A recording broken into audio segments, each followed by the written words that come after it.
Hello students, मैं Vijay Kumar Matoria, assistant professor geology.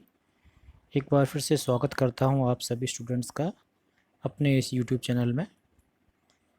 पिछले video में हमने डिस्कस किया था बीएससी फाइनल ईयर के अप्लाइड जियोलॉजी के पेपर 3 का यूनिट 1 का फर्स्ट टॉपिक हाइड्रोलॉजिकल साइकिल या water cycle.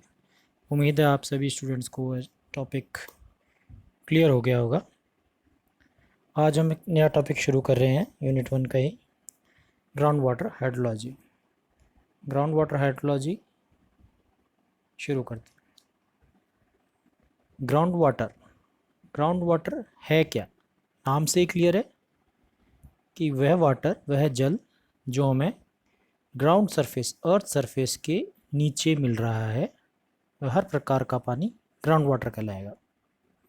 All water occurring beneath the earth surface in soil pores spaces and in the fractures of rock formations is known as ground water. अब ये ground water कहाँ मिल रहा है? Soil पोर spaces में, या जो rock formations उसमें कोई किसी प्रकार का फ्रैक्चर है तो उसके अंदर वो हमें वाटर मिल सकता है। अब ये वाटर आया कहाँ से? इसका सोर्स क्या है? Chief source of ground water is rain water. बरसात का पानी ही इसका मेन सोर्स है। बारिश आएगी, इनफिल्ट्रेशन होगा, जैसा कि हमने वाटर साइकिल में पढ़ा था। इनफिल्ट्रेशन होगा और वो पानी ग्राउंड सरफेस के नीचे पहुंचेगा और ग्राउंड वाटर का पार्ट बन जाएगा। तो रेन वाटर ही मेन सोर्स है ग्राउंड वाटर का। अब नेक्स्ट डिस्कस करते हैं genetic classification of water. Genetically ground water can be broadly grouped into 3 groups. अगर हम जेनेटिकली बात करें तो ग्राउंड वाटर को 3 टाइप्स में हम बांट सकते हैं। कौन कौन से हैं वो types? Meteoric water, connate water, third है जुवेनाइल वाटर। शुरू करते हैं मीटियोरिक वाटर से। मीटियोरिक वाटर क्या है? It is the water derived from precipitation. Precipitation क्या होता है? रेन या स्नो। जो वाटर हमें प्रेसिपिटेशन से प्राप्त हो रहा है वो मीटियोरिक वाटर है। A considerable part of precipitation gradually infiltrates into groundwater. This infiltrated water continues its downward journey till it reaches the water table. होता क्या है? जो वाटर प्रेसिपिटेशन के रूप में हमारे को प्राप्त हुआ है ग्राउंड पे, वह इनफिल्टर हुआ, अर्थ के अंदर घुसा और वो अपनी जर्नी स्टार्ट करता है वहाँ से, और कहाँ तक पहुँचता है? वाटर टेबल तक।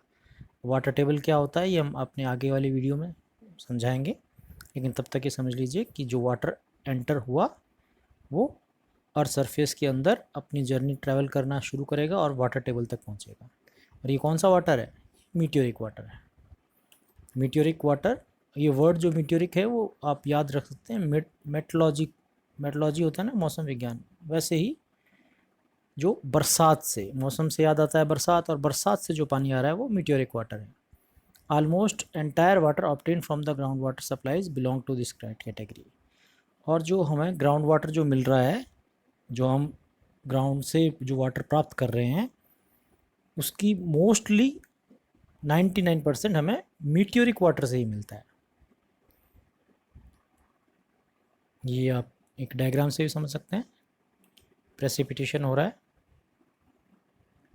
रेनफॉल हुई, रेनफॉल के बाद ये वाटर आया अर्थ पे, और जो वाटर इनफिल्टर हो गया वो पहुंच गया अर्थ के अंदर और बन गया ग्राउंड वाटर।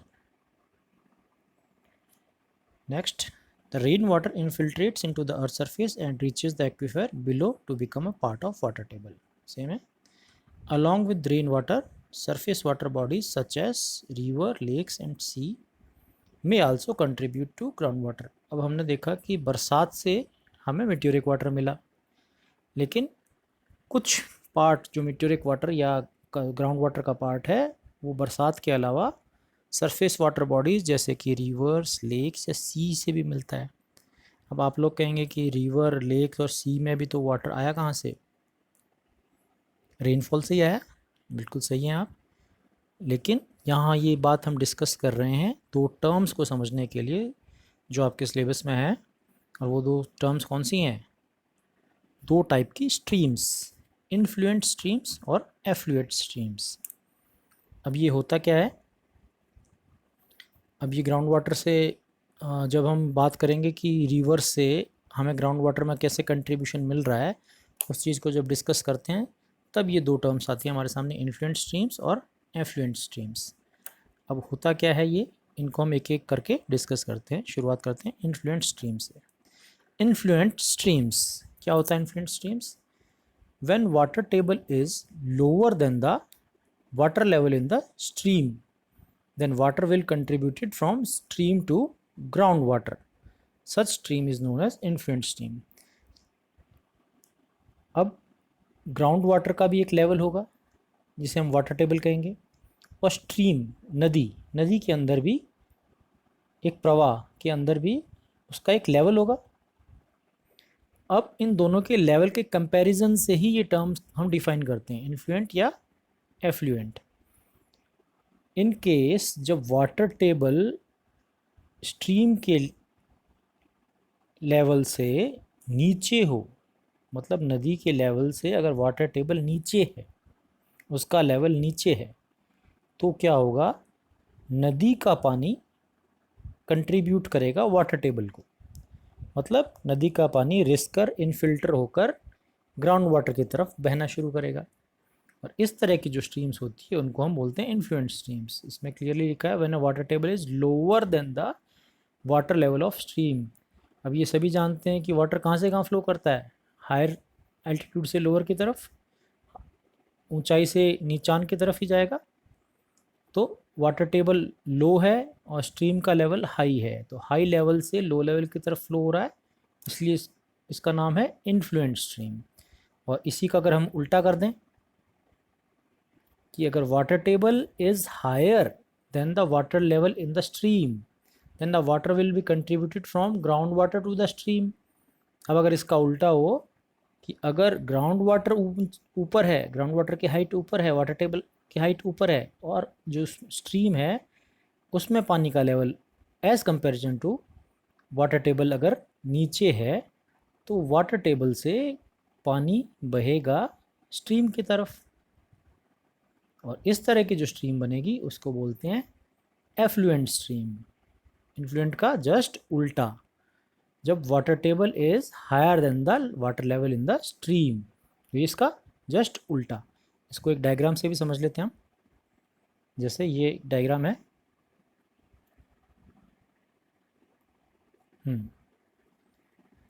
यहाँ इन्फ्लुएंट स्ट्रीम में क्या है?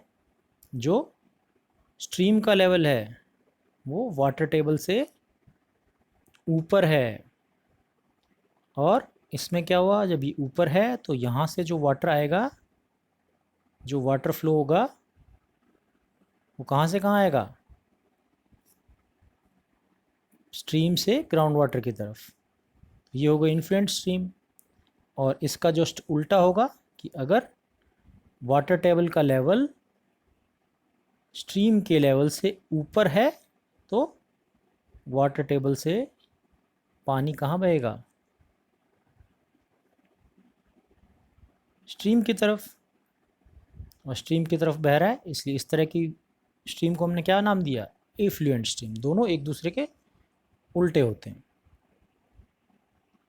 नेक्स्ट हम डिस्कस कर रहे थे ना, मीटियोरिक ख़त्म हो गया, नेक्स्ट है कोनेट वाटर। कोनेट वाटर क्या है? This is a water trapped in some sedimentary rocks at the time of their deposition in the aqueous environment. क्या होता है कि जो हमारे सेडिमेंट्री रॉक्स होते हैं, जब उनका डिपोजिशन हो रहा होता है किसी एक्वस इन्वायरमेंट में, एक्वस इन्वायरमेंट मतलब एक्वस मतलब पानी वाले इन्वायरमेंट में, ये सब जानते हैं सेडिमेंट्री रॉक्स कहाँ डिपॉजिट होते हैं? एक्वस इन्वायरमेंट में, किसी बेसिन में। तो जहाँ जब उसका डिपोजिशन हो रहा होता है तो उस दौरान कुछ पानी, कुछ वाटर उनके बीच में ट्रैप्ड मतलब फंस जाता है। इस तरह का जो पानी होता है उसे हम कोनेट वाटर बोलते हैं। During the process of formation of sedimentary rock in a lake और सी और river, deposition is followed by compaction which leads to squeezing out of most of the water present between the sediments.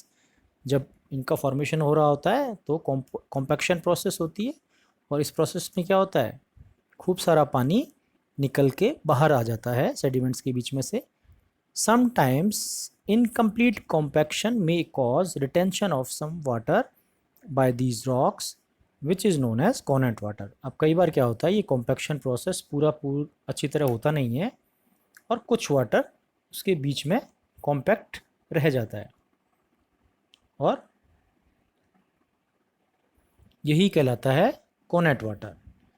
It is saline in nature and is of no importance as source for exploitable groundwater.